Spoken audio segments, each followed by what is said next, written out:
കോട്ടയത്ത് M G യൂണിവേഴ്സിറ്റിയിൽ അവിടുത്തെ സ്റ്റാഫ് അസോസിയേഷൻ ഇതുപോലത്തെ ഒരു ഹാളിൽ ഒരു വിഷയം പ്രസന്റേഷൻ നടത്തി.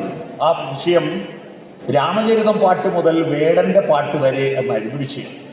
രാമചരിതം പാട്ട് മുതൽ വേടന്റെ പാട്ട് വരെ. അന്ന് ഞാൻ സുകുമാരൻ മാഷെ അവിടെ കോട്ട് ചെയ്തൊരു കാര്യമുണ്ട്, അത് നിങ്ങളുടെ മുന്നിൽ പറയട്ടെ. സുകുമാരൻ മാഷ് എപ്പോഴും ഞങ്ങൾ ഈ ഗോമടേശ്വര പ്രതിമകളായിട്ട് നമ്മുടെ മനസ്സിൽ പ്രതിഷ്ഠിച്ചിരിക്കുന്ന ബിംബങ്ങളെ തച്ചുടക്കുക എന്നത് അദ്ദേഹത്തിന്റെ ഒരു പ്രത്യേകതയാണ്. മലയാളികളുടെ പ്രിയപ്പെട്ട ഗായകനായിരുന്നല്ലോ യേശുദാസ്. യേശുദാസ് എന്ന് പറഞ്ഞാൽ ദൈവതുല്യനാണ്.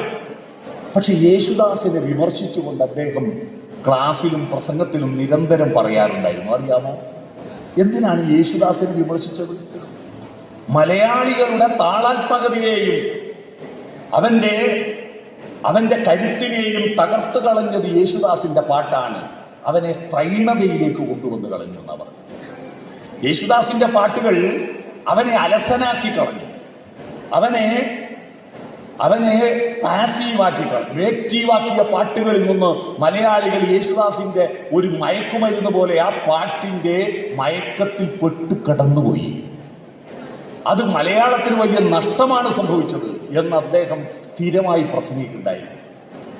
ആ യേശുദാസിന്റെ പാട്ടുകളിൽ നിന്ന് വ്യത്യസ്തമായിട്ടൊരു ചടുലതാളത്തിലുള്ള റാപ്പ് സംഗീതത്തിലേക്ക് ഇപ്പോ ഏറെ കാലത്തിന് ശേഷമാണ് മലയാള സംഗീതം മാറിയത്.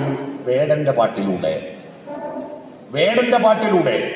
അതിൽ നല്ല സാഹിത്യമുണ്ട്, പാട്ടൊക്കെ ഉണ്ട്. പാലാപ്പള്ളി, തിരുപ്പള്ളിയും ലജ്ജാവതിയും ഒക്കെ ഇറങ്ങിയിട്ടുണ്ട് നമ്മുടെ മുമ്പിൽ. ഇല്ലുമിനാറ്റിയും ഇറങ്ങിയിട്ടുണ്ട്.